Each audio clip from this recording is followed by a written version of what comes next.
یہ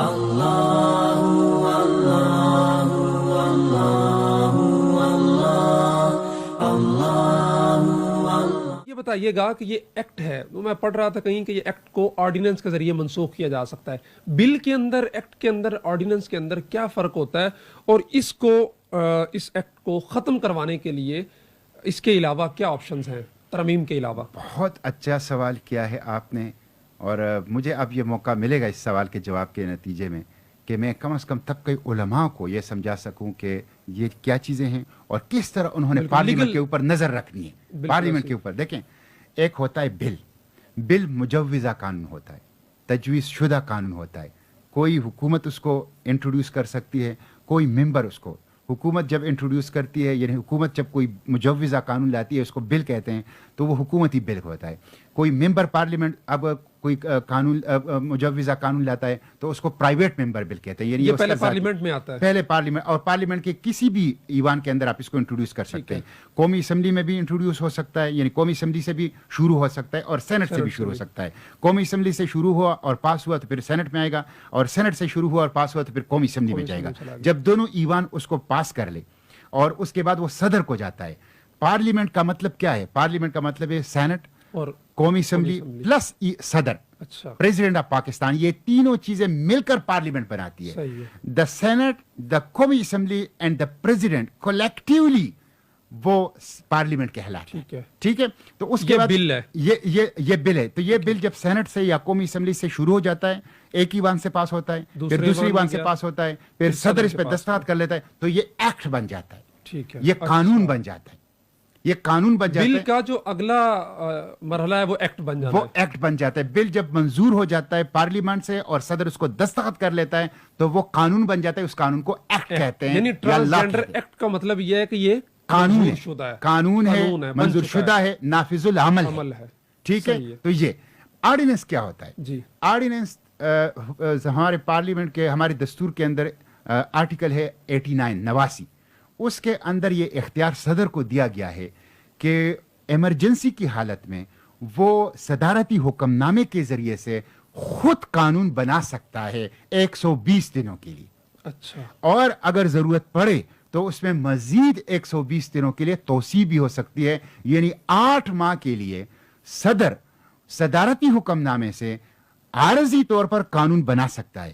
اگر ان 4 ماہ میں اور اس کے بعد مزید 4 ماہ یعنی 8 ماہ میں پارلیمنٹ اس صدارتی حکم نامے کی توثیق کر لے تو وہ عارضی قانون مستقل قانون بن جاتا ہے. وہ بھی ایکٹ بن جاتا ہے. اور اگر توثیق نہ کریں تو 8 ماہ کے بعد وہ قانون خود بخود ختم ہو جاتا ہے. تو اس کو کہتے ہیں آرڈیننس.